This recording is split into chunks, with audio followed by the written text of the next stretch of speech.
Buenas tardes y bienvenidos a esta nueva fase de nuestra semana. Yo soy Jorge Sierra, hermano de La Salle, y me corresponde el privilegio de presentar y moderar esta mesa de formación y mesa de diálogo en torno a esta frase de "el amor es para siempre". Es una frase fuerte porque esto del Evangelio va mucho de absolutos y entiendo que los que estamos aquí no somos una muestra muy representativa de la sociedad, somos de los que entendemos esto de los absolutos. Mirando de qué hablar, encontré un chiste que les van a poner en la pantalla. Es argentino y creo que explica muy bien qué es esto de el para siempre.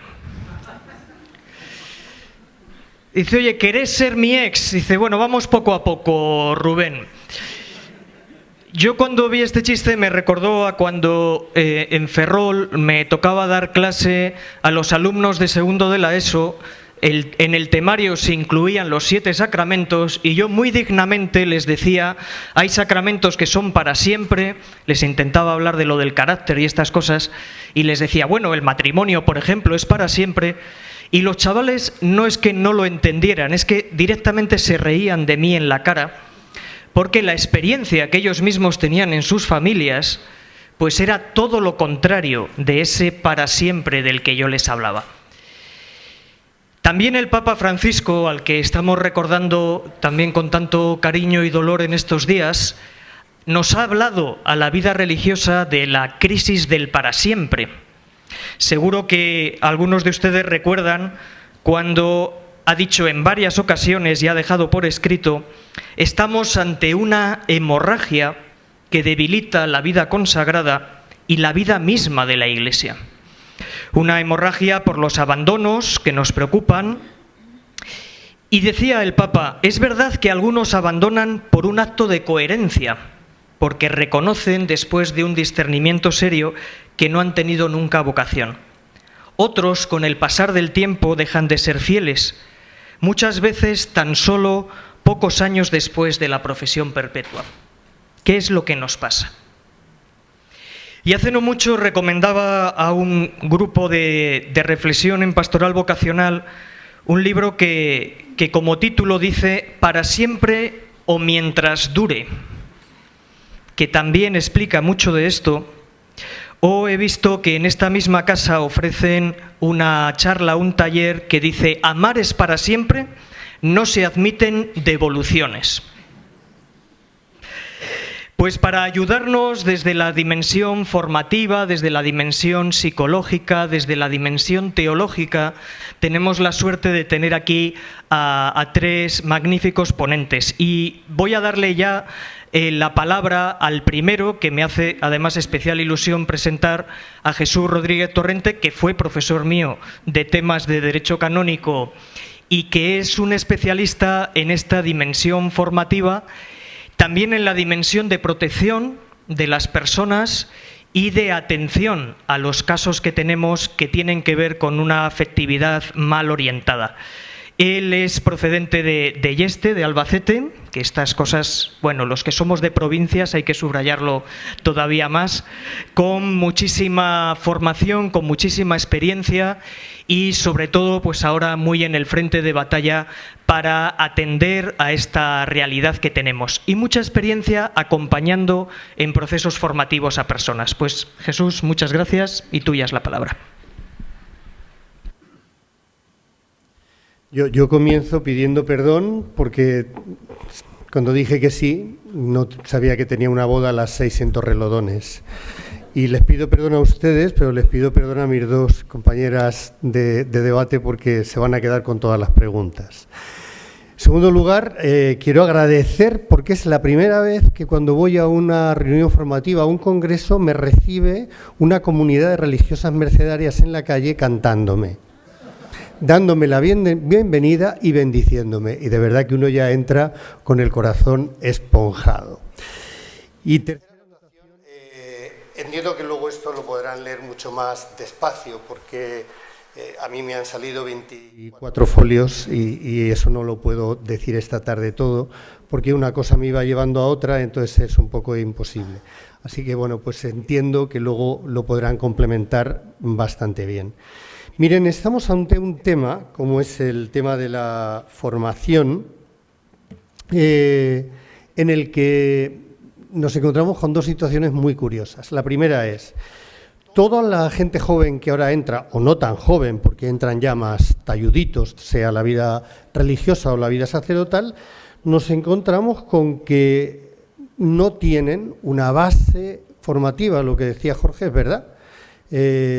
Yo entré al seminario muy pronto, compañeros míos que son religiosos entraron en la vida religiosa muy pronta, pero todos veníamos con una base educativa que la formación automáticamente la integrábamos como parte de nuestro propio proceso decisional.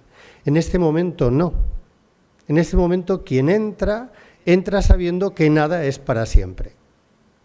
Entre otras cosas, porque lo que vivimos es una cultura de lo sensible. Y lo sensible está por encima de lo racional. Entonces yo me voy, yo esto se lo escuchaba una religiosa, me voy porque ya no siento a Jesús. Es decir, no siento, el sentir era lo que le provocaba la realidad. Pero hay a la misma vez otra realidad curiosa, y es que los que estamos ya mucho tiempo dentro, el tema de la afectividad y el tema de la sexualidad, pues se dio por supuesto que éramos supermanes o superwoman. Y aquí esto ya no se ponía en cuestión. Con lo cual todo el ámbito formativo entraba a ser parte del proceso inicial. Pero una vez emitidos los votos o consagrados u ordenados, ya no había más pues que no había más, ya estaba todo claro. La vida ha cambiado tan rápida y tan fuerte que ahora nos encontramos, y esto lo veo yo por todos los casos de abusos, porque mi pregunta es, ¿qué nos ha pasado aquí? ¿Qué nos ha pasado aquí para que siendo hombres y mujeres que deberíamos de ser santos o promover la santidad, nos hemos convertido en perversos? Y perversos en el ámbito sexual. Porque ni siquiera es en el ámbito afectivo. La persona que atrae, como una mantis religiosa, atrae a la víctima para su satisfacción sexual. Claro, todo esto me hace preguntarme, ¿no? Es verdad que con la muerte del Papa todos hemos mirado más cosas de él, ¿no? Y él en una jornada de vida consagrada, él afirmaba que la persona que entraba a la vida religiosa tenía que ser un célibe maduro. Dice, y hay un problema, y es que tenemos una situación ultra individualista que genera unas actitudes superficiales, precarias, egoístas, hedonistas, donde la inmadurez es la base de la relación. Lo hacen las vísperas previas a la jornada de la vida consagrada y merecería la pena que lo retomasen, porque no está hablando de la gente que entra, está hablando de la gente que estamos y que vivimos por los medios de comunicación, por la mala o buena formación que hemos tenido, afectiva o sexual, también una realidad que es completamente distinta. Pero, claro, nuestra cultura nos ha dicho que lo sexual pertenece al ámbito de lo privado. Se lo decía antes a Ana. ¿Cómo me explica a mí un compañero de comunidad que vive, porque un sacerdote no me lo creo tampoco, pero me lo puedo creer, pero cómo me explica a mí una persona que vive en una comunidad que no sabía que su compañero estaba teniendo una doble vida o estaba teniendo relaciones indebidas? Porque hemos hecho el parámetro dentro incluso de la vida sacerdotal o de la vida religiosa donde eso pertenece a tu intimidad y yo ahí no me meto. Claro, mi gran apuesta en esto que os voy a compartir y que quiero compartir con vosotros es decir, no podemos seguir sin recuperar la comunidad como elemento formativo. Y no la comunidad que forma, sino la comunidad en la que se vive, en la que yo tengo que dar permiso a mis hermanos, a mis hermanas, para que me corrijan, para que me interpelen y para que me demanden. Y si no volvemos a recuperar ese carácter formativo que todos deberíamos de tener, seguiremos respetando tranquilamente lo que cada uno hace, porque luego habrá siempre un apartado común que se cumple. Bueno, yo lo que creo es que justamente en este ámbito del vínculo lo que se pone de manifiesto es esto. Yo les hice un esquema y un PowerPoint, pero no hace falta que se ponga, ¿eh? Luego ustedes lo reciben y lo ven, pero lo he hecho con un esquema en el que me parece que lo primero que hay que plantearnos es que la prevención y la formación tienen que estar conjuntas. Es decir, no se puede prevenir si no hay una formación, y no hay una formación si no hay una prevención. Por lo tanto, en materia sexual no podemos dar nada por hecho. En materia afectiva no podemos dar nada por hecho. Porque, miren, todos cambiamos, cada día cambiamos y, por lo tanto, cada día maduramos. La única forma que yo entiendo para ver lo que serían los parámetros de la afectividad, ver cuáles son los ámbitos de sentimientos y de emociones, ver cómo se produce la vinculación real con la opción celibataria, es justamente el que, por una parte, yo me sienta parte de un grupo que me puede cuestionar y una individualidad que solo se puede hacer en relación con. Si esto se hace así, posiblemente empezaremos a prevenir muchas de las salidas que se dan y que al final, cuando hablan, son procesos ya concluidos. He visto con el Señor que he perdido la vocación. Y hasta que has llegado ahí, ¿con quién has hablado? ¿A quién le has dicho, tengo una atracción o estoy viviendo esta realidad o me he complicado la vida en este sentido? ¿Con quién estás? No, lo damos hecho. Y entonces nos encontramos con catarsis tremendas. Yo lo que más me duele, que es lo que más veo, es cuando de pronto tengo que interrogar por un proceso penal a un sacerdote o a un religioso. Yo aún no he llevado religiosas.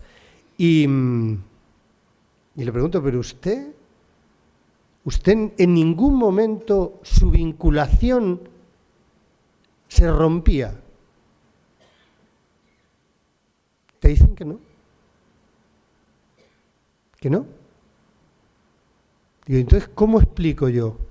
¿Cómo puedo explicar que usted, si está viviendo una genitalidad que no se corresponde con el voto de castidad, usted está ya desvinculándose? Por eso me parece que este punto primero hay que entenderlo así. La formación no es para la etapa de ingreso en ninguna congregación religiosa ni en ningún seminario.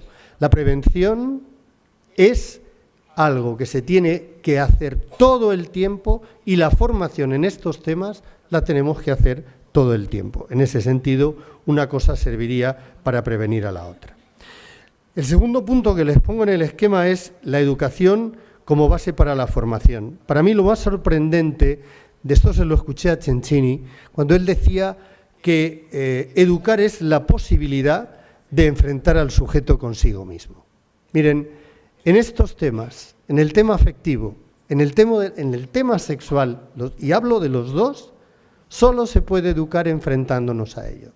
Y no nos podemos enfrentar personalmente, nos tiene que enfrentar. A mí me tendría que enfrentar Teodoro, o me tendría que enfrentar Jorge o Antonio, diciéndome, Jesús, ¿qué te pasa? ¿Qué haces? Te he visto así. ¿Por qué estás agresivo? ¿Por qué tienes esa cantidad de ira? ¿Por qué respondes de esta manera en la comunidad? Es decir, no, educar es la capacidad de poder ponerte delante de otro, enfrentarte. Pero claro, vivimos en tiempos de una inconsistencia absoluta, porque lo que es importante hoy, mañana no lo es. Pero esto también nos pasa en la vida religiosa. Y además nosotros tenemos un problema en medio, y es que la gracia suple. Y hay cosas que es verdad que la gracia suple, Pero si uno tiene una debilidad o una fragilidad, o la trata o te come. No hay alternativa. Claro, yo en este sentido, para mí la cuestión, y lo veo mucho también en los alumnos que he ido teniendo estos años en la universidad y en otros centros, ¿no? El gran cambio para mí es que yo he tenido, cuando empecé a dar clase en el año 87, eran alumnos que venían educados, y no me refiero a ser bien educados, de hola, buenos días, buenas tardes, me levanto, me siento, no, venían educados. Con lo cual, lo único que tenían que hacer era un contenido, darle un pensamiento, una reflexión y una integración. Mi problema es que ahora no vienen con una base educativa. No saben quién es Jesucristo, por ejemplo. No saben qué significa la renuncia. Pero lo que sí saben, porque esto sí lo saben, porque además lo escriben las revistas científicas de epistemología y otras, que la perversión anida en la Iglesia por la castidad que se vive. Por lo tanto, si esta gente vive célibamente, quiere decir que son en potencia perversos. En potencia. Es decir, ¿cómo vamos a hacer eso? ¿Cómo vamos a hacer y cómo vamos a repasar en nuestros institutos una reeducación, un repaso de las bases educativas con las que afrontamos las realidades?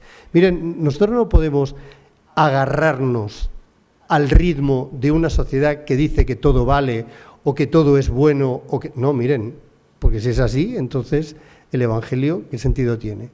¿Qué sentido tiene vivir con un orden moral? Ninguno. Claro, el tercer punto que les pongo en el esquema es: hay una desestructuración afectiva en todo lo que es el proceso formativo. ¿Qué ocurre?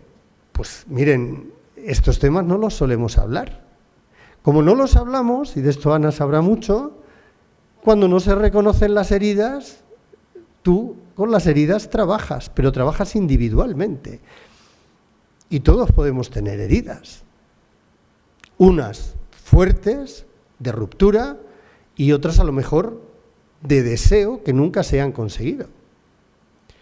¿Cómo vamos a reconocer el presente de nuestra historia? ¿Cómo vamos a mirar las distintas agresiones o no que hemos vivido? ¿Cómo vamos a ver cómo ha sido nuestra actividad y nuestra actitud, si pasiva o activa, ante el proceso educativo y la toma de decisiones? ¿Cómo vamos a integrar una visión de la sexualidad que, teniendo unos mismos parámetros, tiene una sociedad que cambia completamente? Pero todo esto no se puede hacer si no es en una continua formación. Por eso, ¿qué es lo que pone de antemano y de frente a nosotros todo este tema? El valor de la renuncia. Pero claro, ¿a qué hemos renunciado? ¿He renunciado yo a tener una mujer, a tener un marido? Ahora habría que decir todas las demás posibilidades. No, yo he renunciado a tener una actividad sexual con mi vida para entregarme a Dios. Pero eso significa que me tengo que preguntar cómo he renunciado a dependencias afectivas, a cabrearme si me cambian una comunidad donde no va fulano o fulana o mengano. Y tendremos que saber por qué tenemos esas dependencias y por qué estoy vinculado a una persona y no estoy vinculado en mi renuncia constitutiva. Pero tenemos que ver también cuáles son las renuncias a nuestros apegos. Porque el celibato no es solo la renuncia genital, es la renuncia a la dependencia y es la renuncia al apego. Y esto en una realidad que yo entiendo, y los que han venido a la formación de los temas de menores me han oído muchas veces que yo creo que es obligatorio que todas las etapas formativas iniciales pasen por 3 psicodiagnósticos del candidato, uno cuando entra, uno a mitad y uno cuando va a recibir los votos o se va a ordenar. Porque tenemos que ver la evolución de lo que ha sido la persona. Yo ya no voy a pedir que a los demás nos hagan un psicodiagnóstico, pero tendríamos que tener el valor de decir, miren, nos estamos jugando la presencia de la Iglesia en el mundo. Y lo que realmente resulta escandaloso es que digamos ser una cosa que luego no somos. Bueno, por eso es importante reconocer el mapa de nuestras posibles realidades. Yo suelo decir mucho que hay una sexualidad sin cuerpo o una sexualidad elegida. Si elegimos una sexualidad, y ahí entraría nuestro voto de castidad y entraría nuestra manera de entenderlo, no podemos desgarrarnos de nuestro ser sexuado. Nadie se quita su sexualidad para venir a esta formación esta tarde. Y todos somos sexuados y funcionamos sexualmente, todos. Pero no significa que no se pueda vivir una respuesta integradora de lo que es la renuncia. Por lo tanto, lo que no podemos pensar es que uno, porque elija la vida religiosa, tiene la formación y la educación para poder asumir lo que significa que tu realidad vinculante es para siempre con. Porque ¿cómo estamos tratando dentro de nuestras comunidades que esto no es para siempre, que vaya en la cultura de los nuestros?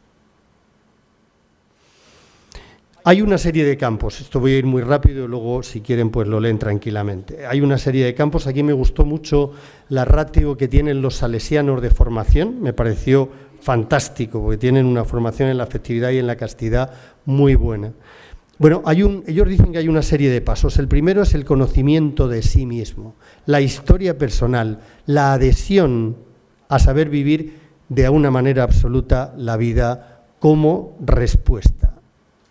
Claro, asumir este conocimiento de sí mismo significa también no tener vergüenza a exponernos delante de los demás. Hay un segundo aspecto que sería el dejarse formar, el dejarnos formar. Y vuelvo a repetir que esto no es del tiempo formativo propio o inicial, es el tiempo que recorre toda la vida religiosa o la vida sacerdotal. Claro, esto significa que tenemos que saber asumir la asimetría.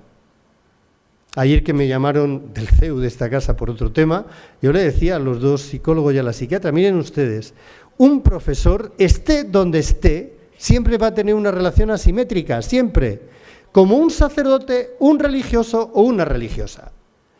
Porque siempre nos van a ver como lo que somos. Y nosotros nos queremos hacer iguales. Pues no somos iguales. En las relaciones, excepto en los propios de comunidad, son relaciones asimétricas. Y entonces hay que tener un cuidado especial, porque hay que saber trabajar esa asimetría para no crear ni falsas vinculaciones ni falsos apegos. Y que de pronto te dé razón de tu vocación lo que no lo tiene. Claro, aquí hace mucho algo que se está recuperando, que es el acompañamiento espiritual. Y en ese acompañamiento espiritual hay 3 elementos que hay que trabajar: la identidad, la autoestima y la corrección. Y ahí me parece que uno tiene que elegir libremente que esos 3 elementos se trabajen de forma continuada. Y el último elemento sería la madurez. Claro, para mí, ¿qué significa madurez en este campo? La evangelización de nuestra propia afectividad. ¿Cómo estamos evangelizando nuestra propia afectividad, nuestra propia sexualidad? Y esto, si hubieran hecho ejercicios conmigo, espirituales, alguna que lo ha hecho ahora se reirá, yo siempre digo que aquí uno no es maduro hasta que está en la caja para enterrarte.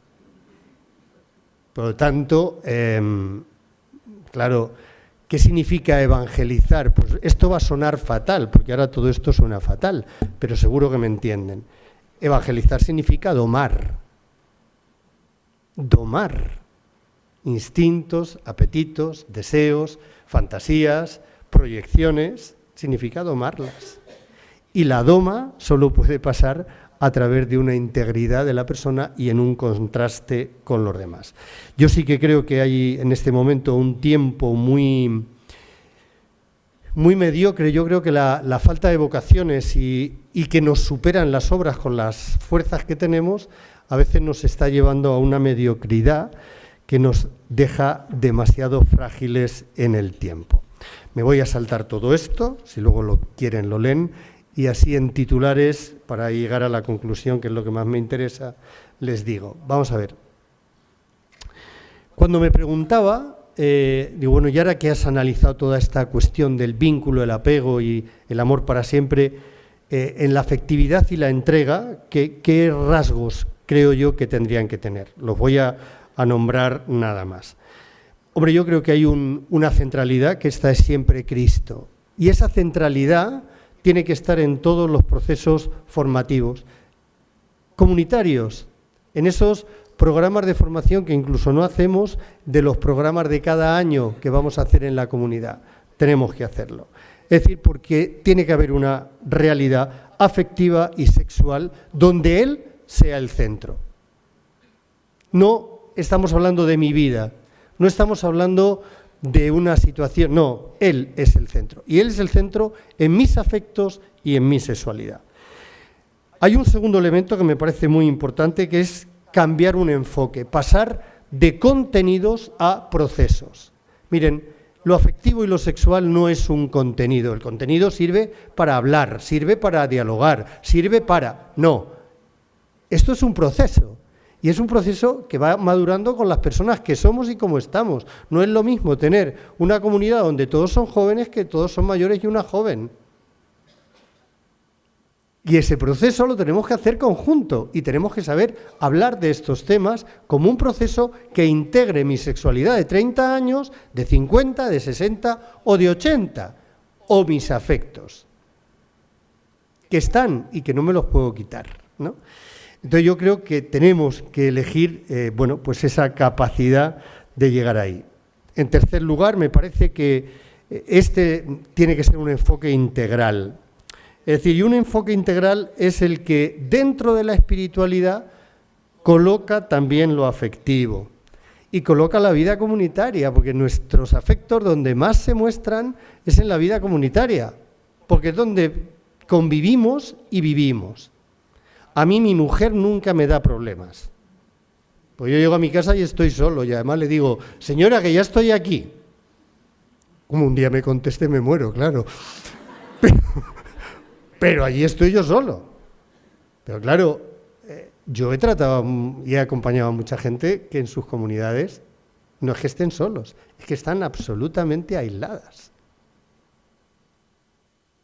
Y dices, ¿cómo es posible? Entonces, tenemos que integrar una espiritualidad que se manifiesta en un proceso integral, donde la convivencia, las formas de vida, los modos están ahí. Y además ver la evolución de cada uno de nosotros en ese proceso. Hay un cuarto paso que sería ver cómo pasamos del movimiento de los deseos, de los ideales, a lo que realmente sería un equilibrio madurativo. ¿Por qué pongo este punto? Miren, ¿cuál es el segundo problema que yo más he visto en todos los temas de abuso, sean de adultos o sean de menores? La pornografía. Es tremendo. Tremendo. Pero claro, es muy fácil. Un teléfono, un ordenador, un portátil en cada cuarto. ¿Cómo vamos a educarnos en las redes de la que no estamos exentos nadie, tengamos 80 o tengamos 20? ¿Y cómo vamos a hacer esa integración dentro de no esconder en una sexualidad personalizada e íntima algo que no sé contar y que está rompiendo toda mi entrega en la vida vinculada a la castidad? Bueno, a mí me parece que hay que saber trabajar ahí y por eso me parece tan importante que se traduzca en una corrección de comunidad donde el grupo, donde cada comunidad sea capaz de adaptar, corregir y trabajar juntos la libertad. Y el último punto que yo pongo en esos elementos es que tenemos que saber trabajar la multiculturalidad.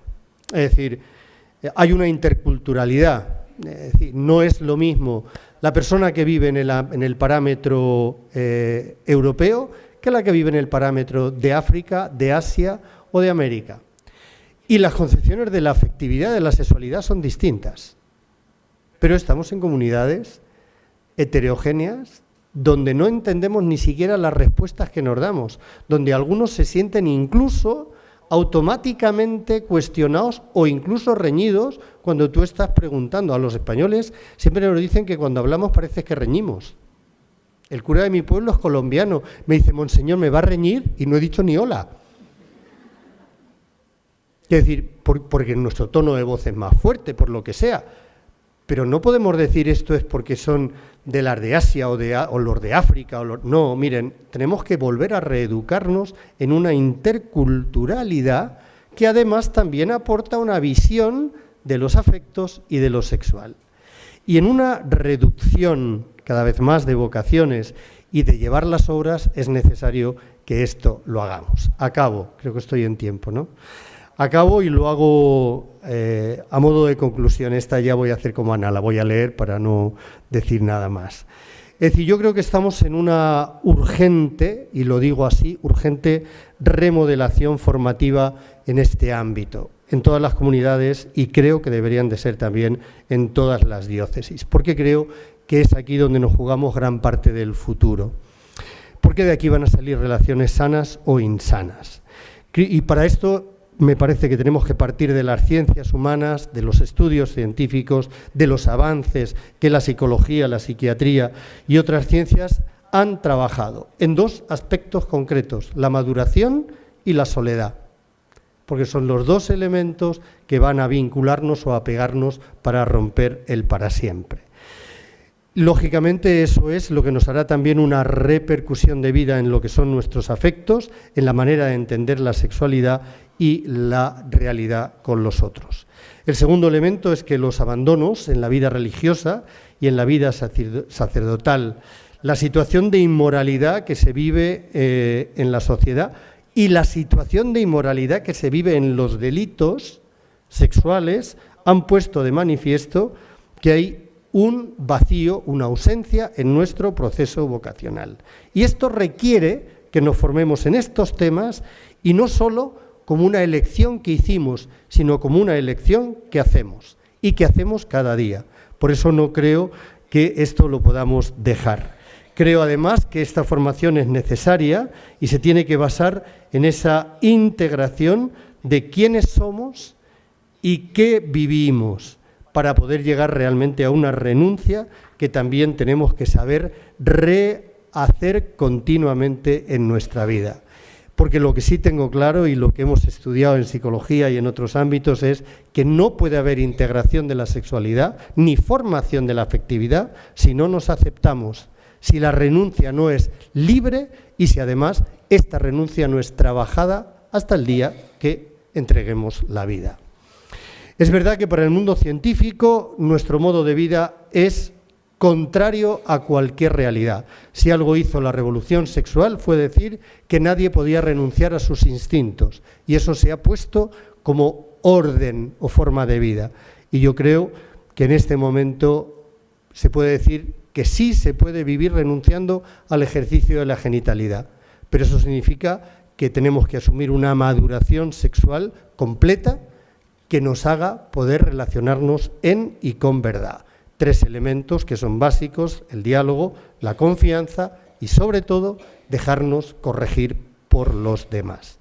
Y, por último, yo creo que en este momento es necesario que en todas las comunidades, en todas las congregaciones, en todas las diócesis, se toque el tema de la identidad, el tema de la identidad sexual, el tema del género, así como la explanación en lo que son las dificultades reales que un consagrado, un sacerdote, una consagrada tiene a lo largo de la vida, para que esos espacios se puedan responder con verdad. Y creo que junto con ello no podemos dejar de mano lo que es la red que viene motivada por Internet y todo lo que esto está suponiendo para una doble vida que sin hacer nada ya te has desvinculado afectiva y efectivamente de tu vocación y de la congregación. Yo sé que todo esto es un reto, pero también sé que es una realidad posible y lo creo ciertamente. y sobre todo cuando en verdad somos capaces de ponernos no solo en verdad delante de Dios, sino también en verdad delante de los demás. Gracias.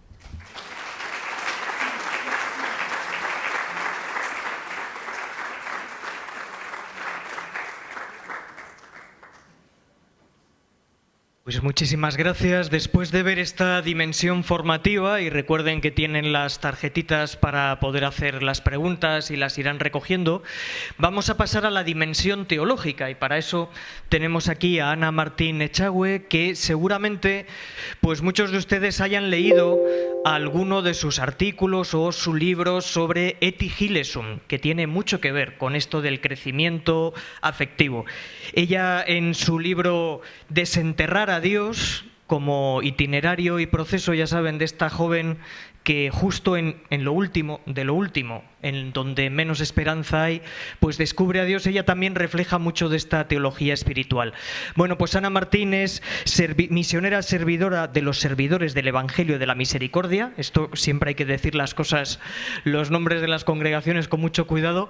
Y nos va a compartir también desde su experiencia de muchos años en la pastoral juvenil, en la pastoral popular, en América Latina y aquí en España. Pues somos todo oídos. Muchísimas gracias.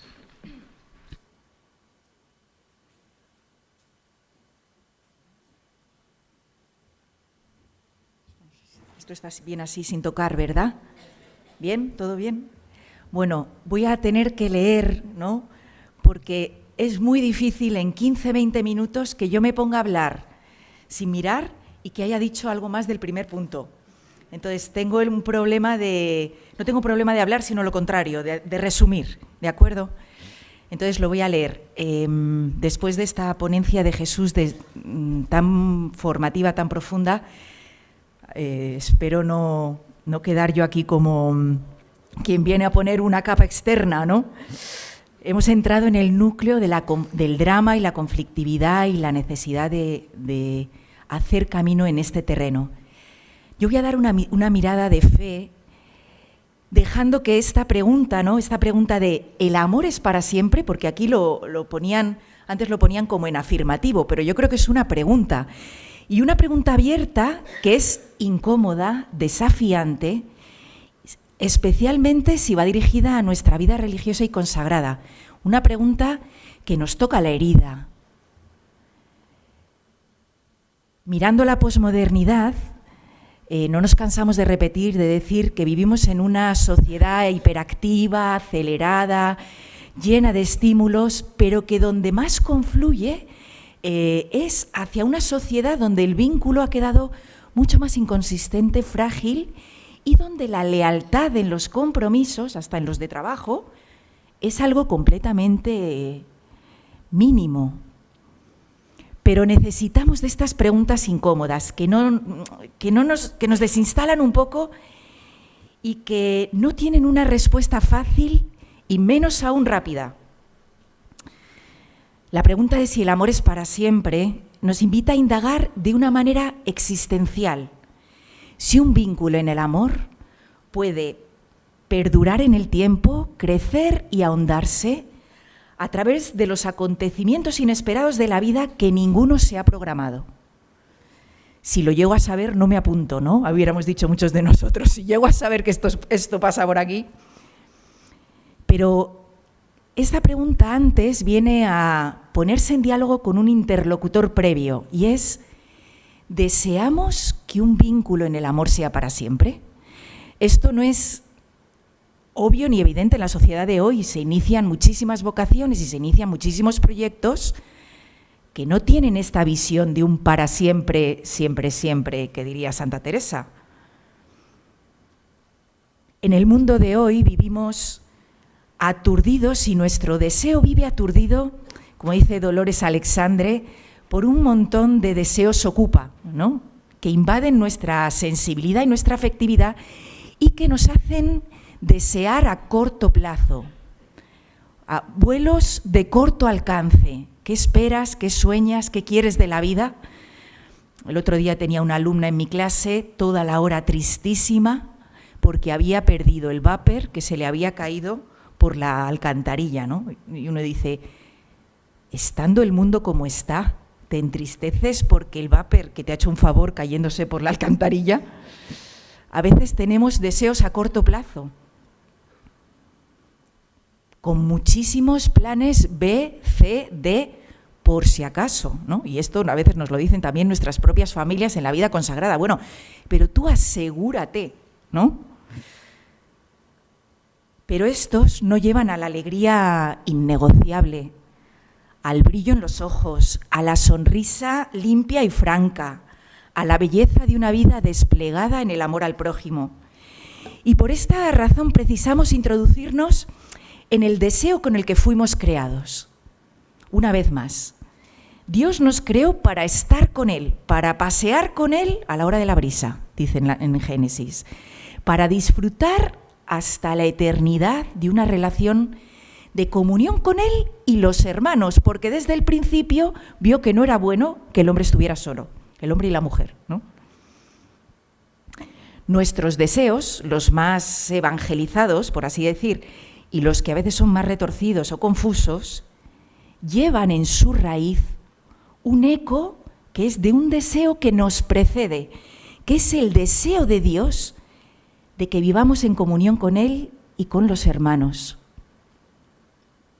La sed de comunión con la que Dios nos creó es la fuente de la que nosotros deseamos y que no deja nunca de manar en nuestra vida. En nuestra historia de fe, estos dos deseos, ¿no?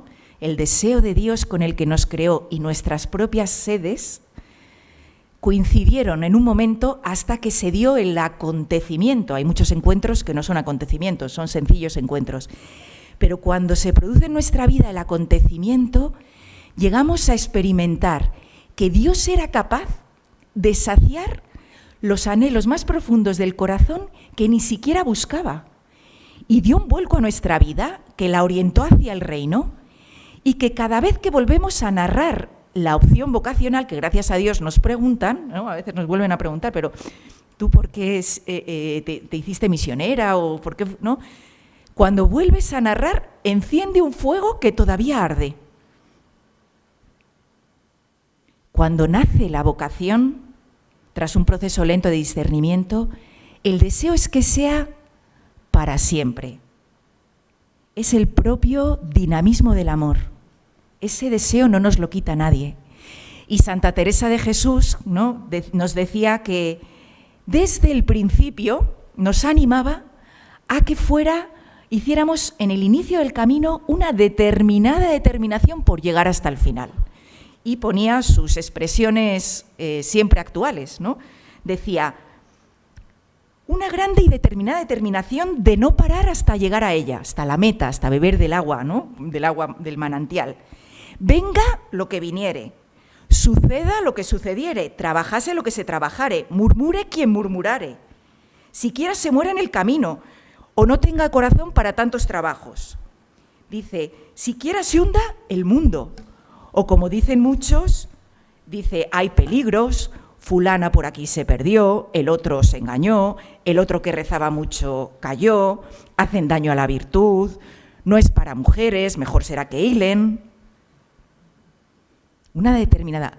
Nosotros hoy, no sé ustedes, ante tantas deserciones de la vida consagrada, te encuentras con un joven y a veces uno se siente muy paralizado para, oye, si inicias este camino, mira, a ver, no, porque uno quiere proponer un proyecto, ¿por qué en las pastorales vocacionales a veces estamos tan tímidos? Por supuesto, nunca se puede empujar, siempre en libertad. No hablo de eso, pero sí la convicción profunda. Porque este es un proyecto que yo desearía que fuera para siempre. Y cuando veo hermanos míos o hermanas mías que después de 30 años dejan la consagración por la razón que fuera y que yo no soy digna de juzgar si la persona está siendo fiel en su conciencia, a veces quedamos como un poquito tímidos y temblorosos y dudosos de ¿este proyecto lícitamente es para siempre? Diríamos como Teresa, nos vienen otras voces un poco más actualizadas, ¿no? Un poco más pasadas por la psicología. El otro se engañó por las motivaciones iniciales, al otro le traicionó el inconsciente, El que rezaba mucho cayó, los que eran más estrictos y rígidos, caídas más graves. No es para mujeres, también lo diríamos igual que Teresa, un poquito revisado y aumentado. Y por eso necesitamos volver una y otra vez a Jesús. Por supuesto, necesitamos una formación integral en todos los niveles, pero es verdad que el eje y la luz profunda nos viene del Dios hecho hombre. Cómo Jesús atravesó la noche, cómo Jesús atravesó los momentos de quiebre. ¿Por qué? Porque no podemos banalizar la experiencia del mal en todo proceso humano. Antes o después, todos nosotros nos hemos encontrado con el mal que otros han ejercido sobre nosotros, consciente o inconscientemente, y en el propio mal, la propia vergüenza de la precariedad de nuestro pecado y la vergüenza de nuestra limitación humana a la hora de responder a la llamada de Dios. ¿Cómo atravesó el Señor estas situaciones? Pues mirando a Jesús, en Jesús hay una relación que llamamos la relación fontal, ¿no? Que es la relación con el Padre. Tomo un ejemplo de Etty Hillesum, ¿no? Ella habla de su relación con Dios como la tela de araña. Dice, en la tela, cuando va a tejer su red, primero teje el hilo primordial. Cuando ha tejido el hilo primordial, por así decir, se descuelga de ese hilo primordial y empieza a tejer la red para cazar, ¿no? Y entonces, si a esa tela de araña tú le cortas lo que es la red, la araña sube otra vez hacia el hilo primordial y enseguida vuelve a tejer su red. Si le cortas el hilo primordial, no tiene de dónde asirse para volver a construir su red. Y por eso nos pasa que limpiando las telas de araña uno dice, ¿pero por qué salen tan rápido? Si ayer, no, bueno, pues el hilo primordial. Bueno, pues en Jesús estuvo la relación con el Padre. Esa relación única, espacio de libertad, amor incondicional y comunión que despliega todo el sentido de su vida. Es un espacio sagrado que ninguna relación suplanta. La relación que ejerce en Jesús la autoridad central, ¿no? ¿Quién tiene la autoridad central en mi vida, ¿no? A partir de esa relación fontal teje todas las otras. De manera análoga, nosotros también estamos llamados, a lo largo del proceso formativo, a ir construyendo y tejiendo ese hilo central de nuestra vida, esas experiencias de Dios que poco a poco y progresivamente van tocando todas las dimensiones de nuestra persona y que nos hacen ver nuestra historia humana como historia de salvación. Esas experiencias de Dios que van dando un hilo de sentido a todo lo que vamos viviendo. Esa relación en la que somos miradas, mirados, llamadas y llamados por nuestro nombre. Y al ser llamadas por nuestro nombre, experimentamos que comprendemos cuál es nuestro origen, cuál es nuestra identidad y cuál es nuestro fin, ¿no? Pero tenemos experiencia de que ese hilo primordial se rompe. Y no siempre se rompe, por así decir, evidentemente. Hay una tentación muy grotesca, muy sutil, de situar esa relación con Dios como una opinión más de mi vida. Diríamos, como una aplicación más del móvil. Tengo muchas aplicaciones, bueno, ahora ya que estamos en esta cultura, en todas nuestras aplicaciones, Dios va quedando relegado a una aplicación más, una opinión más, pero ha dejado de ser la autoridad central de mi vida. La palabra de Dios. A veces sentimos que ese hilo se quebró o que la comunicación con Dios se destruyó, ¿no? Y tendemos a moldar la relación con Dios a nuestras necesidades, colocándonos en el centro. Pues voy a tomar dos pequeños momentos de Jesús. Sabemos que la vida de Jesús fue un proceso de crisis continua, ¿no? Porque Jesús, a mitad de su itinerario, empezó a experimentar la creciente soledad de su ministerio. Formaba a unos discípulos que mientras iban camino de Jerusalén discutían por quién iba a ser el mayor. Y Jesús sabía hacia dónde caminaba. Bueno, pues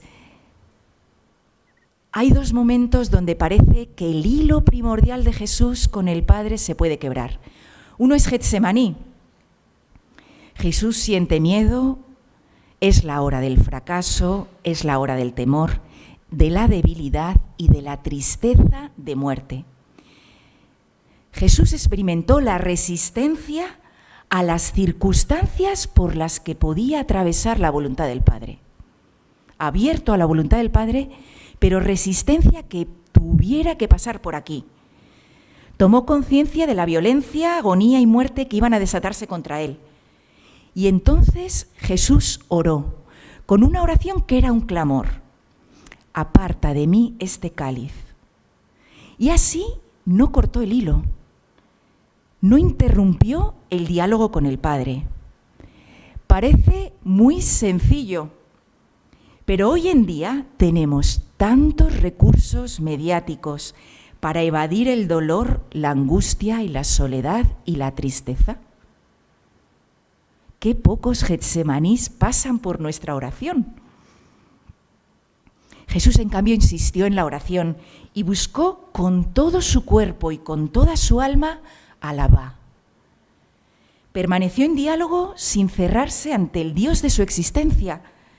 La crítica histórica sabemos que sitúa a la palabra Abba como las mismísimas palabras de Jesús, porque era muy raro que Marcos a una comunidad romana estuviera expresando, dejando la palabra en arameo, a un pueblo que no era eminentemente hebreo, de Abba, ¿no? Nos refleja cómo Jesús se relacionaba con el Padre, a quien sentía la confianza filial de quien era su casa, ¿no? Algo así nos decían también, ¿no? El Padre era su casa, el lugar donde reclinar su cabeza, y le dice Abba, papá.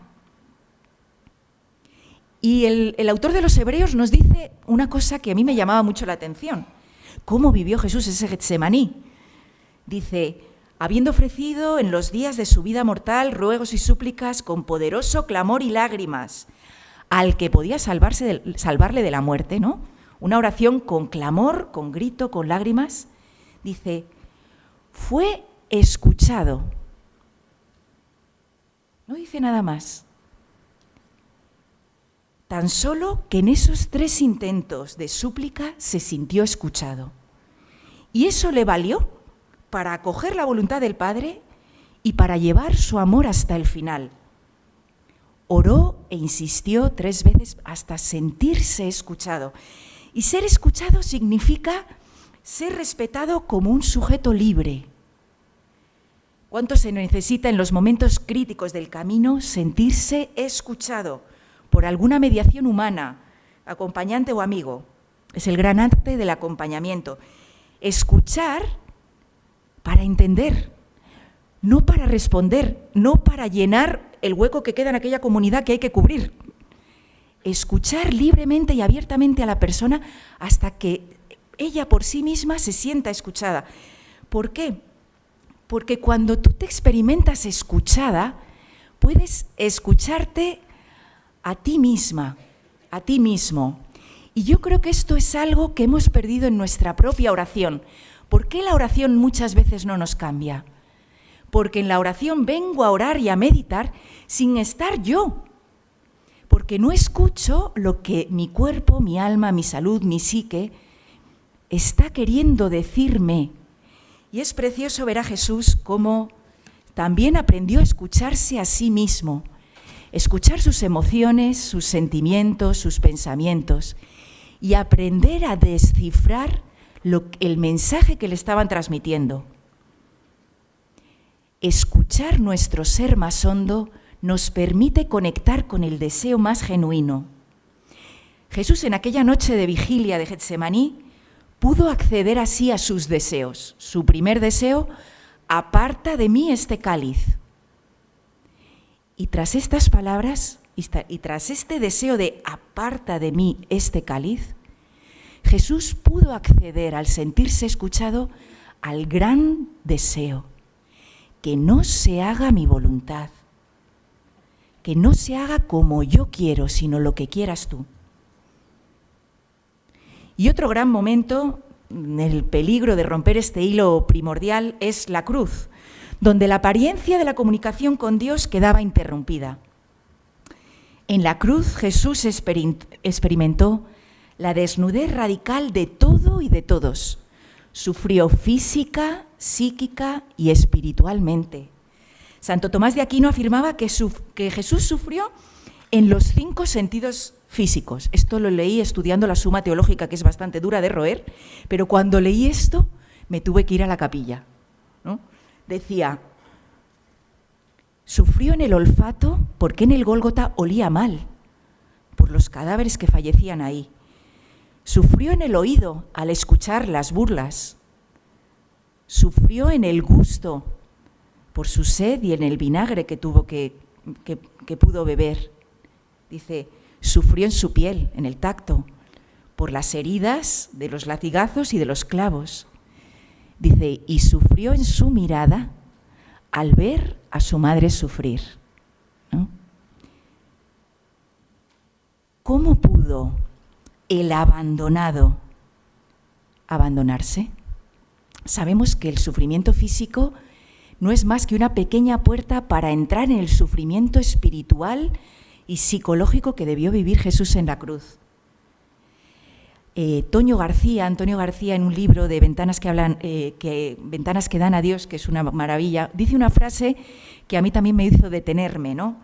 Y es que cómo Jesús pudo dirigirse en tal degradación humana en la cruz a Dios como Padre. ¿Qué le quedaría? Dice, bueno, pues a Jesús en la cruz pudo dirigirse a Dios como Padre de una manera solamente explicable por la acumulación de las memorias. Dice, degradado en todo, le quedó la memoria afectiva, esa que reguarda las emociones más profundas, ¿no? De las experiencias más significativas, la memoria del amor al Padre, del amor del Padre y de la relación vivida con Él. Esa reserva en la memoria le permite confiar. En su memoria afectiva ha quedado grabado, ¿no? A Jesús lo despojaron de todo en la cruz, pero le quedó el libro de los Salmos, ¿no? Lo llevaba grabado en el corazón. Esto decía una benedictina, ¿no? El otro día que estuve con ella me lo decía, ¿no? Le quedó el libro de los Salmos en el corazón, ¿no? Y Mateo y Marcos nos dicen, ¿no? En boca de Jesús el clamor, Eloí, Eloí, lema sabactani. Este es Salmo 22. Sabemos que todo judío que pronunciaba la primera frase de un salmo lo estaba recitando entero. Jesús experimentó el abandono de Dios. Y el salmo continúa con un acto de recordar. En ti confiaron nuestros padres. Tú eres quien me sacó del vientre. Desde el seno pasé a tus manos. Desde el vientre materno, tú eres mi Dios. No se dirige a Dios, se dirige al Dios mío. Esa memoria de Dios como Padre es la que le permite afirmar, en tus manos encomiendo mi espíritu. Y yo me lo pregunto, ¿no? ¿Qué permite a unas personas atravesar las noches de la vocación que nadie se programa con confianza en Dios? Sin pretender comprenderlo todo y mucho menos juzgar, ya estoy terminando. Sin pretender comprenderlo todo y mucho menos juzgarlo, porque hay algo que queda al misterio de la libertad humana y de su intimidad ante Dios, que una de las cosas que a mí me ha dado mucha luz es este pasaje evangélico de las vírgenes prudentes y necias. De ahí ya podemos extraer alguna clave, ¿no? Dice, todas se procuraron unas lámparas para tenerlas encendidas cuando regresara el esposo, ¿no? Todas querían estar despiertas, o sea, todas querían llegar hasta el final. Todas comenzaban queriendo llegar hasta el final. En cambio, unas tenían aceite en las alcuzas y otras no. A todas les llegó la noche y todas se durmieron, es decir, a todas les llegó la noche del dolor y todas experimentaron la somnolencia del pecado. Pero solo unas tenían la reserva de aceite. El aceite reservado podría significar esa memoria de las experiencias de Dios que han ido modelando nuestra persona. ese cúmulo de experiencias cumbre que se graban en nuestra existencia, que están selladas y que han ido modelando y guiando en cada etapa del camino, el camino de seguimiento. Se trata de momentos de cercanía con Dios que nos han devuelto al centro interior, que nos han permitido percibir algo de Dios, que nos han dado sentido para un itinerario creyente de nuestra vocación.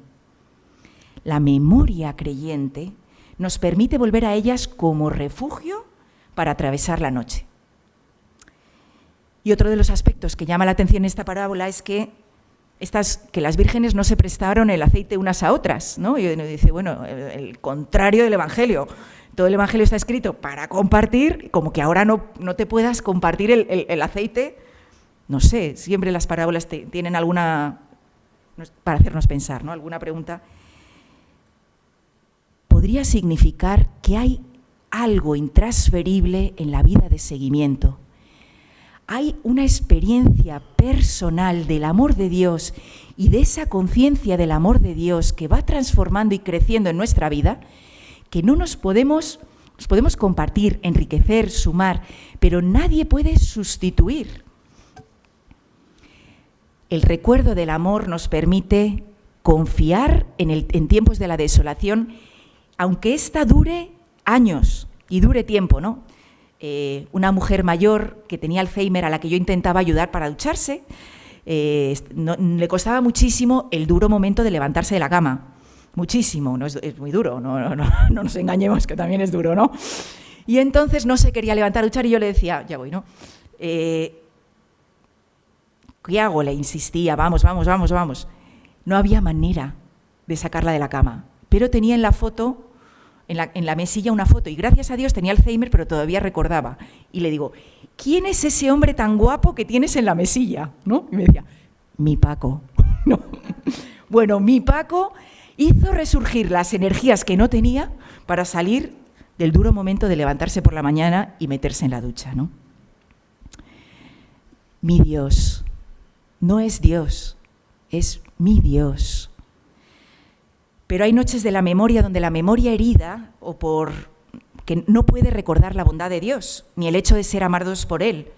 Puede ser por la noche del Espíritu, en las altas cumbres de los santos, o también por etapas de depresión, donde la oscuridad del sentir no nos hace recordar absolutamente haber sido amados por Dios en ningún momento de la existencia.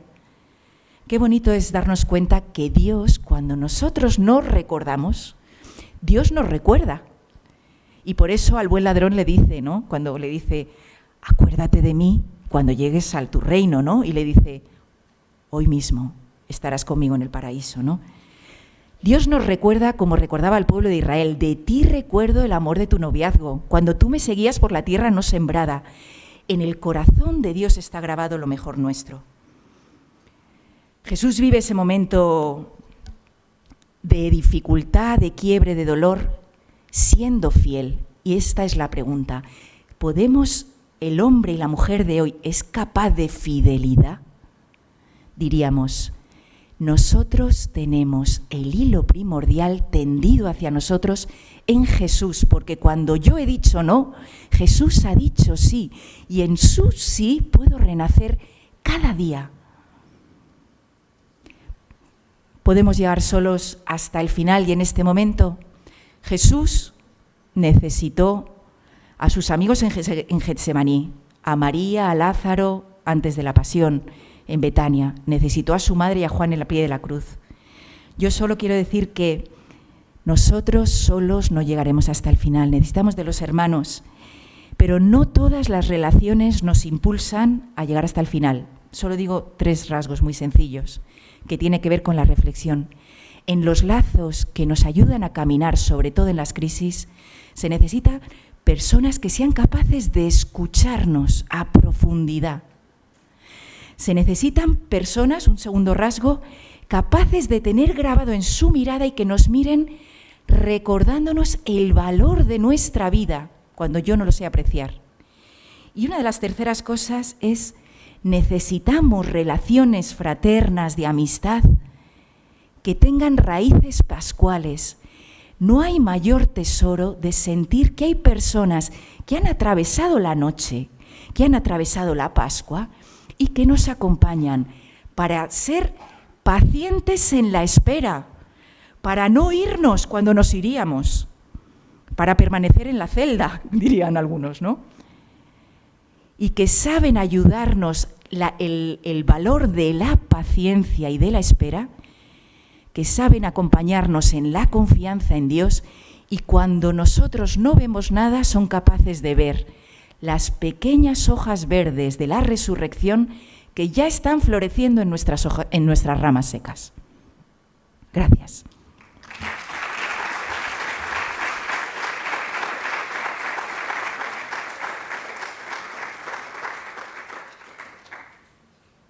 Pues muchísimas gracias, Ana, y vamos a ir ya de inmediato con la tercera intervención, ya desde el ámbito pues más de la psicología, con Ana Izpún, que tenemos por aquí de la Universidad Comillas, psicóloga clínica, que nos va a acompañar también en este momento, pues sobre todo desde esta dimensión que necesitamos para algunas de las cosas que ya nos han dicho, para ese acompañamiento, para esa cercanía, para esa profundidad y para ese andar en verdad, que al final, pues esto de que lo afectivo es lo efectivo tiene que ver con andar en verdad.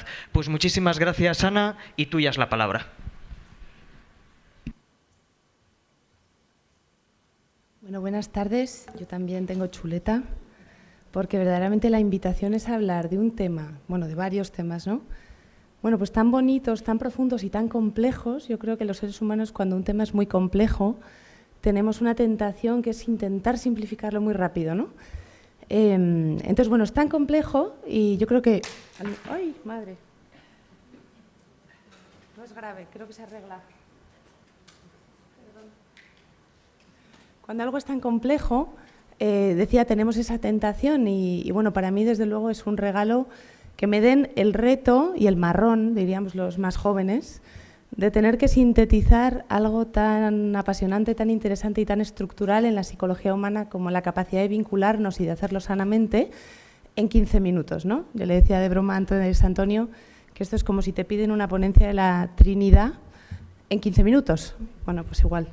Tengo mucha suerte de ser la tercera porque mucho de lo que yo voy a decir ya se ha ido apuntando, ¿no? Tanto Jesús al principio como ahora Ana. Entonces, mi deseo es dar algunas pinceladas que luego dejen un poco de espacio de tiempo para charlar, para comentar, para preguntar, que yo creo que es lo más valioso. Además, me imagino que estaréis ya un poco cansado de tanto escuchar temas tan sesudos, tan densos, y además el último día de estas jornadas que creo que han sido muy especiales y muy marcadas también. Entonces, bueno, me pongo a ello. Quiero compartir con vosotros, esto es como todo, ¿no? Me decía ayer mi marido que lo ensayaba yo delante de él porque él es periodista. Entonces él me enseña a hablar en público, porque siempre me dice, Ana, por Dios, sujeto, verbo, predicado, porque dice que los psicólogos hablamos en subordinadas y entonces no, porque rara, y entonces Ana, sujeto, verbo, predicado. Entonces, bueno, me decía ayer Fer, me decía, pero Ana, si sabes que de esto no vas a decir nada, ya, pero a mí me da tranquilidad tener esto y luego ya vemos, ¿no? Entonces, hoy de 1 a 2 tenía un paciente, yo básicamente a lo que me dedico es a hacer psicoterapia. Tenía un paciente reciente, le he visto solamente en 3 sesiones, y voy a cambiar el nombre, la edad, todo para, yo qué sé, luego el mundo es muy pequeño, pero fijaros lo que me pasaba, yo decía, yo no sé si esto es providencia, yo no sé si esto es casualidad, pero fijaros lo que le pasa a este chico viene porque le deriva un sacerdote con el que yo tengo mucha relación del Opus Dei, y entonces viene porque... lo ha dejado con su novia, este chico tiene 25 años y ha roto con su novia recientemente y está teniendo muchísima ansiedad y muchísima angustia, ¿no? Entonces, simplificando muchísimo lo que me contaba, me decía, por una parte, Ana, yo no sé si sentía suficiente, yo no sé si le quería lo suficiente, llevaba 2 años con esta chica, yo no sé si sentía el suficiente amor, yo no sé si, bueno, pues estas frases, ¿no? No sé si me llenaba lo suficiente, no sé si me hacía sentir suficientes cosas. Pero al mismo tiempo yo sé que el amor es voluntad y es decisión y es lo que yo tengo que hacer y es mi obligación y es para siempre, siempre, siempre, siempre, siempre. Entonces, lo estoy haciendo así muy exagerado y un poco no me sale ahora, en viñeta, pero es un poco como ese extremo en el que estamos a veces, ¿no? Me lo cuestiono todo vale, bueno, ya veremos, mientras dure... O para siempre, para siempre, para siempre, para siempre, para siempre, para siempre. pero absolutamente desvinculado de un proceso, hablaban tanto Jesús como Ana, del proceso. Entonces, una cosa que a mí me apasiona es llevar la contraria. Entonces, me pasa un poco, soy de Pamplona. Entonces, me pincha y me motiva mucho cuando estoy en un ambiente donde todo se psicologiza y todo se le intenta dar una explicación racional, sesuda, científica, pero reconozco que también a veces me pincha y me divierte, y ahora me vais a entender, cuando todo se espiritualiza. Entonces, somos cuerpos, somos espíritu, somos psicología. Entonces me gustaría hoy dar 3 o 4 pinceladas de verdad, porque me pasa como a todos, que ya está todo por escrito y el que quiera se lo lee, y además nada que yo vaya a decir es más valioso de lo que probablemente hayáis escuchado en otros contextos, porque nada de lo que yo voy a decir es novedoso, simplemente quizás es un recordatorio. Entonces, bueno, yo querría dar pinceladas sobre 3 conceptos básicamente, ¿no? La invitación era reflexionar sobre el vínculo y su importancia y su papel en la psicología humana y en nuestra vida. ¿Qué es el vínculo? ¿Cómo nos vinculamos? La importancia de vincularnos de una manera suficientemente sana. Yo creo que aquí también, cuando hablamos antes de absolutos, ¿no? Yo creo que a veces asusta mucho esta idea de cuando algo es sano, no es sano, o sea, yo me muevo bien en el gris. Entonces, una manera suficientemente sana. Otra de las invitaciones era la posibilidad y el significado del compromiso. ¿Yo qué voy a contaros de compromiso? ¿Yo qué os voy a contar? Yo siempre, vamos, me callo y escucho sobre qué significa un compromiso que yo no he vivido y no viviré nunca. Entonces aquí, por eso yo quiero que esté muy claro que desde aquí hay mucha humildad con respecto a lo que voy a decir. Yo me voy a centrar en la parte psicológica, sabiendo que es una falsa dicotomía lo psicológico, lo espiritual, sabiendo que son realidades que se entremezclan, ¿vale? Entonces decía, voy a hablar un poquitín del vínculo, muy poco, un poco la reflexión sobre el compromiso y por último, bueno, pues una pequeña reflexión que no es nada nuevo sobre esta respuesta, sobre esta pregunta tan difícil de ¿el amor es para siempre? Entonces, empiezo por el vínculo. Vamos a definir vínculo como la capacidad de relacionarme con otro, que el otro me importe, que el otro me afecte, que el otro me interpele. Ser consciente de la interdependencia que hay siempre que hay un vínculo, es decir, el otro puede necesitarme, pero yo le necesito al otro también. Esto ocurre también a veces en las relaciones donde hay una cierta jerarquía, ¿eh? La interdependencia hace que haya un verdadero vínculo, porque si yo me coloco aquí y el otro está aquí y yo no soy consciente de cómo el otro me interpela, de cómo el otro me espeja, de que a veces, yo a veces se lo digo a pacientes, no aplica aquí a hablar mucho del caso, pero hay veces que yo veo películas que no vería si no me hablan de ellas unos pacientes, o hay veces que si ellos supieran, Joana, el grito que le he pegado a mi hijo esta mañana, y yo pienso, si supieras el que le he pegado yo, y en ese momento yo soy consciente de que hay una relación donde no es solamente una relación desvinculada, donde yo doy y ofrezco y guío. Entonces, se atribuye a Nietzsche la frase de que la peor pesadilla del ser humano sería ser invisible, pero no solamente invisible y eterno, aludiendo a esta naturaleza y a esta necesidad tan profunda, tan estructural que tenemos las personas de ser vistas por otros, ¿no? Nosotros sabemos, las investigaciones en psicología evolutiva nos dicen que cuando nacemos, desde los primeros segundos de vida, cómo somos mirados, cómo somos atendidos, si somos calmados o no, cuando estamos nerviosos, cuando tenemos dolor, cuando tenemos hambre. El bebé pequeñito, desde muy al principio, tiene recuerdos físicos incluso. Se dice que hay un recuerdo incluso celular de cómo han sido acariciados, de cómo han sido sostenidos, de cómo han sido tenidos en cuenta. Estas primeras relaciones que tenemos acaban generando dentro de nosotros un modelo interno de relación. Nos acaban diciendo básicamente cómo podemos contestar a 3 preguntas. La primera pregunta es, ¿el otro es un ser confiable? Cuando hablo del otro, hablo de el otro, del otro como concepto simbólico, no mi padre, sino el ser humano que tengo al lado, al que voy a conocer, mi hermana de comunidad a la que no conozco o que acaba de llegar nueva. O sea, el otro, la otra persona es un ser confiable. La segunda pregunta, que esas primeras experiencias nos permiten como ir estructurando dentro de nosotros la respuesta es, ¿el mundo es un lugar seguro? sí, en el mundo ocurren cosas malas, ¿no? Pero yo puedo estar plantada en el mundo sabiendo que es un lugar suficientemente seguro. Yo puedo pedir lo que yo quiero en un restaurante, yo puedo plantarme aquí delante y decir, pues aquí con mi humildad voy a decir lo que yo pueda. O el mundo es un lugar, ante la duda, amenazante y necesito de un otro que esté siempre protegiéndome y esté siempre como poniéndome un paraguas entre yo y lo que hay detrás. La tercera pregunta, que quizás también es muy importante y mis compañeros han hecho referencia, es: ¿tengo que comprometer sustancialmente lo que soy para poder ser querido y aceptado? Estas preguntas, obviamente, casi nadie se las hace así tal cual.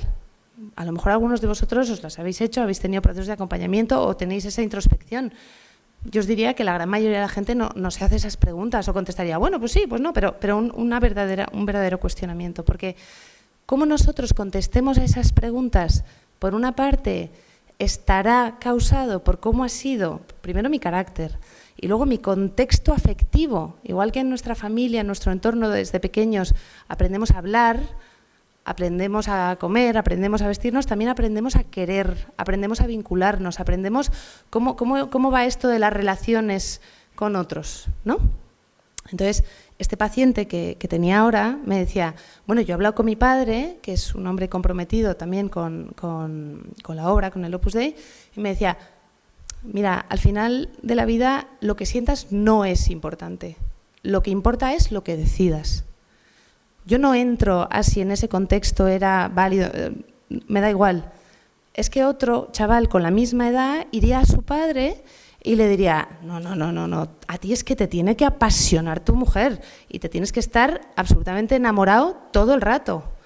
Es decir, esos dos chicos o chicas o lo que sea se plantearán sus vínculos y sus compromisos y su forma de estar en relación con otros muy distinto. Si yo tengo un padre que me está diciendo, da igual la afectividad, lo importante es el deber, la obligación y lo que tú decides. O tengo un padre que me está diciendo, bueno, nada, en la obligación, no hemos venido en esta vida a sufrir, no hemos venido aquí de verdad, que eso es de carcas y eso es una cosa que no procede para nada. Pues esos adultos luego serán libres de hacer con eso lo que sea, pero no es lo mismo recibir una cosa con la otra. Bueno, pues nuestra forma de vincularnos, y aquí sí que hay una invitación, nombrabais antes a Santa Teresa, sí que hay una invitación a pensar un poco, seguro que lo habéis hecho en vuestros procesos, pero también es algo que se puede ir revisando, a pensar un poco, ¿yo de qué cultura vincular vengo? ¿Yo qué inputs he tenido? Y luego qué cosas me han pasado en mi vida, ¿no? Sabemos que en función de lo que hayamos vivido en nuestras etapas iniciales de vida, desarrollaremos más o menos 4 tipos de apego. Esto lo voy a decir súper rápido y si hay algún psicólogo en la sala me va a regañar muchísimo porque esto es una simplificación absurda, pero para que nos suene. Podemos desarrollar un estilo de apego más o menos seguro, nadie tiene un apego absolutamente seguro. Más o menos seguro significa confío en el otro, confío en el mundo y creo que soy valioso. No creo que tenga que amputar ninguna parte, Eso no significa revisar, modelar, como decían antes, domar, amputar. No tengo que amputar ninguna parte de mí para merecer amor, afecto. Y ahora me gustaría luego hacer una reflexión sobre mi experiencia con personas consagradas en consulta. Eso es con el apego seguro, ¿no? Luego tenemos un estilo de apego más ansioso ambivalente. El estilo de apego ansioso viene a ser un estilo de apego donde hay una cierta tendencia a pensar puedo confiar en el otro, pero no es puedo confiar en el otro, es necesito al otro. Sin el otro yo no puedo estar bien. Sin otro que me proteja, me cuide, me complete, me diga lo que tengo que hacer, me guíe, yo no puedo estar bien, ¿vale? Hay un temor al abandono y hay un temor a tener que hacerme cargo yo de mí.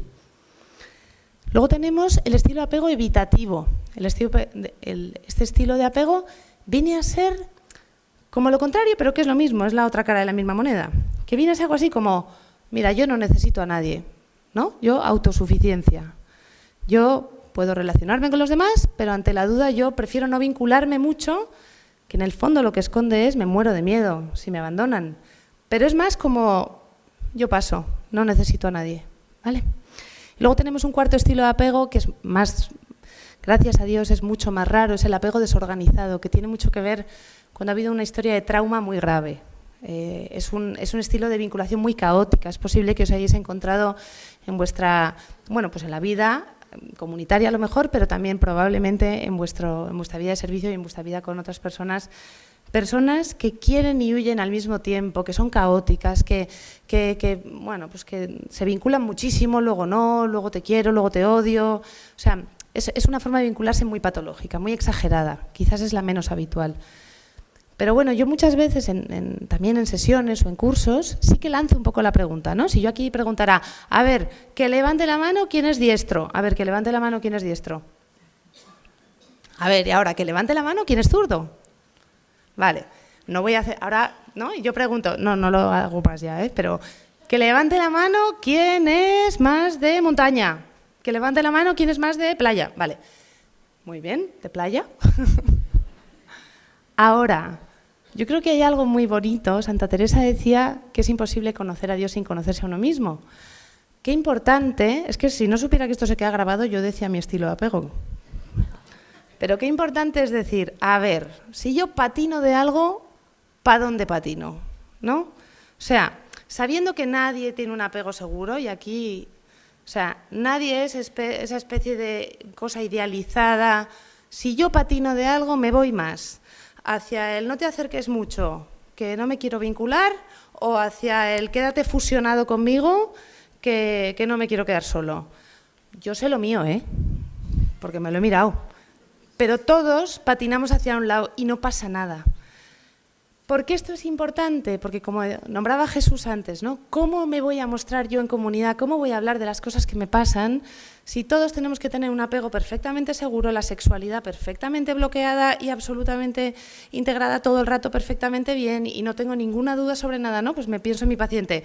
Lo que importa es la decisión, la decisión, la decisión, la decisión. Lo que me pase por dentro hay que bloquearlo, taparlo, porque es potencialmente peligroso, porque es potencialmente desequilibrante, porque me van a juzgar, porque ya me juzgo yo, porque me da miedo abrirse el velón. No sé, es como cuando nos da miedo al dentista, no vaya a ser que me encuentre una caries. Si la caries está, vayamos al dentista o no.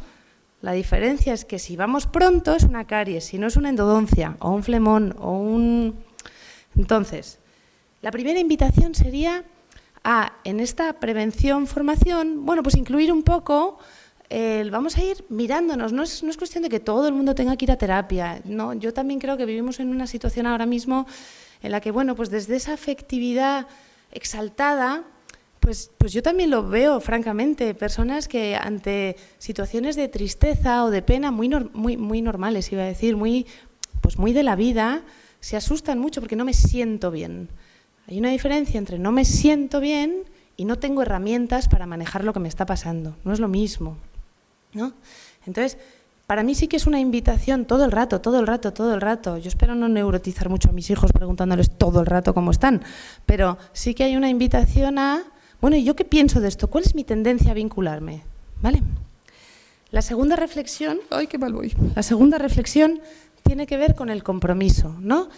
Gracias a Dios, personas que saben mucho más que yo y que pueden empatizar y pueden conocer mucho mejor que yo lo que implica un compromiso como el de la vida consagrada, ya han abordado eso. Yo voy a tocarlo como desde otro ángulo, lo vamos a ver desde otro lugar, sin negar que esa parte es probablemente mucho más central para lo que nos ocupa que lo que yo voy a decir. Pero bueno, yo también, cuando me preparaba esto, pensaba, bueno, esto también puede ser muy útil para vuestro hacer con respecto a otros, por supuesto con respecto a vosotros, pero yo me puedo imaginar, a veces lo frustrante, difícil, complicado o a veces emocionante que puede ser cuando uno tiene una opción de vida radical, de compromiso radical, interactuar, acompañar, trabajar, estar con otros que no tienen ese compromiso.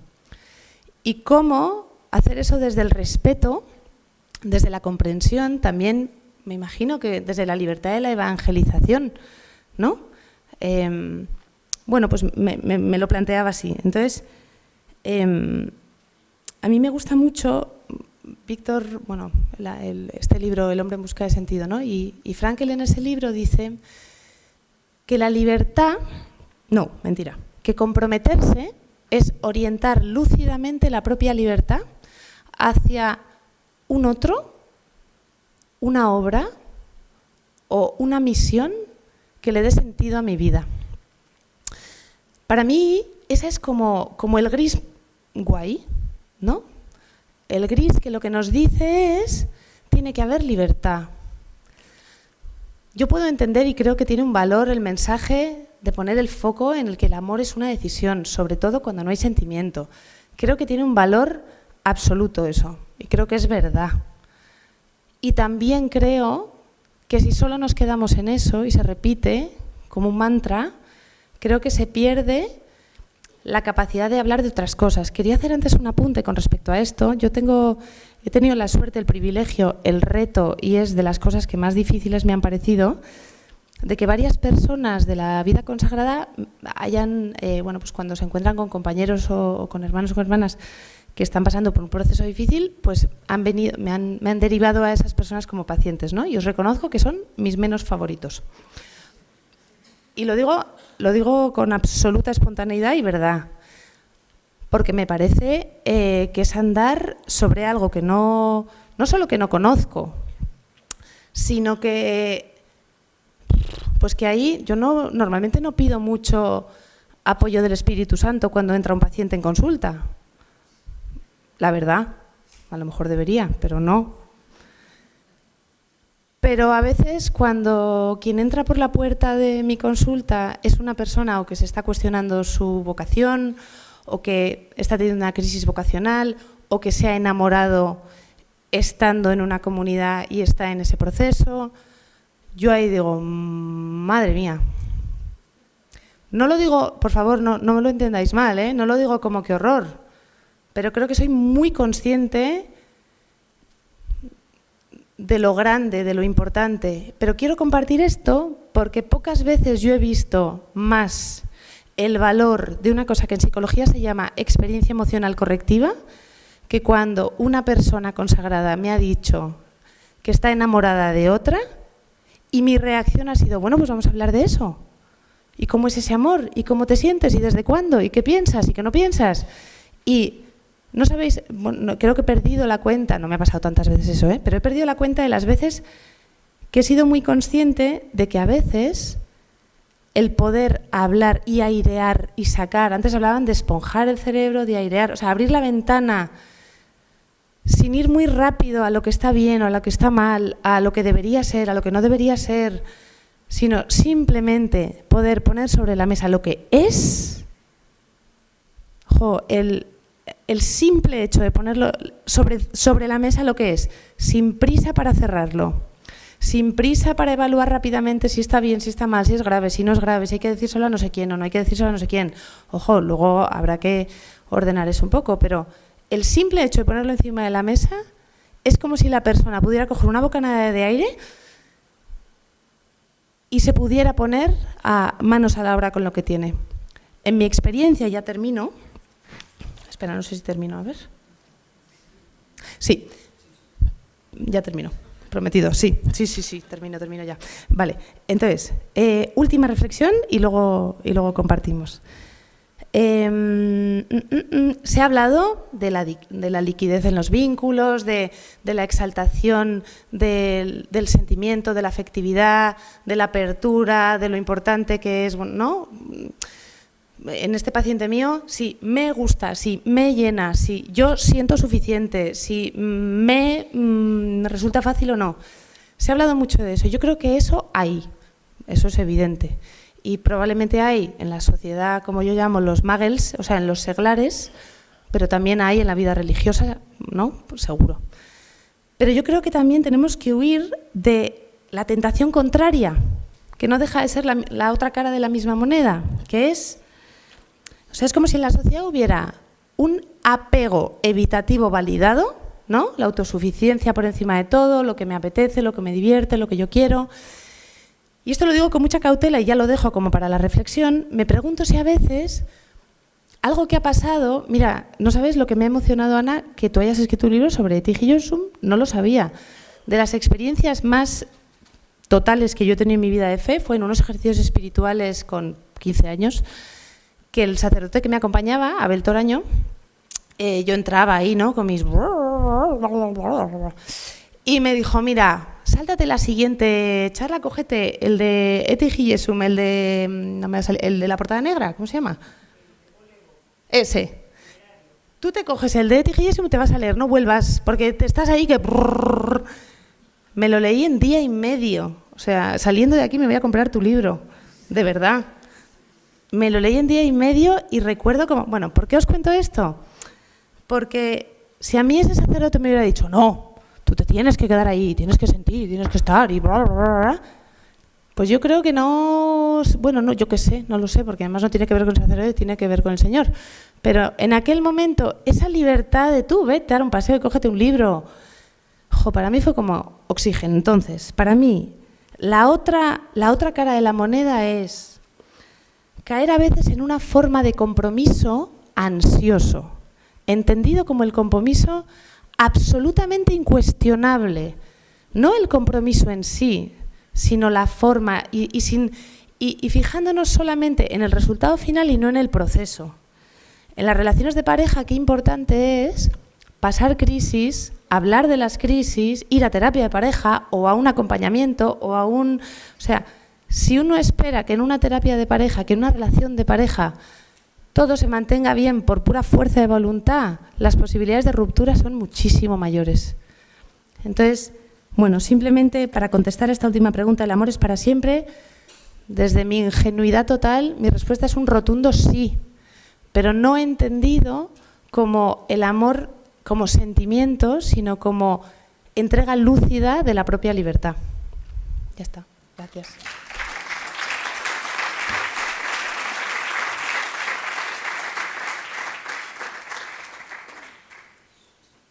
Pues muchísimas gracias, Ana, por todo lo que nos has compartido y también por enlazar muchas de las cosas que hemos escuchado antes, que nos viene muy bien. Bueno, pues es el momento de traer esas preguntas que tenemos por allí mientras seguimos entre nosotros dialogando con esto de si realmente el amor es para siempre.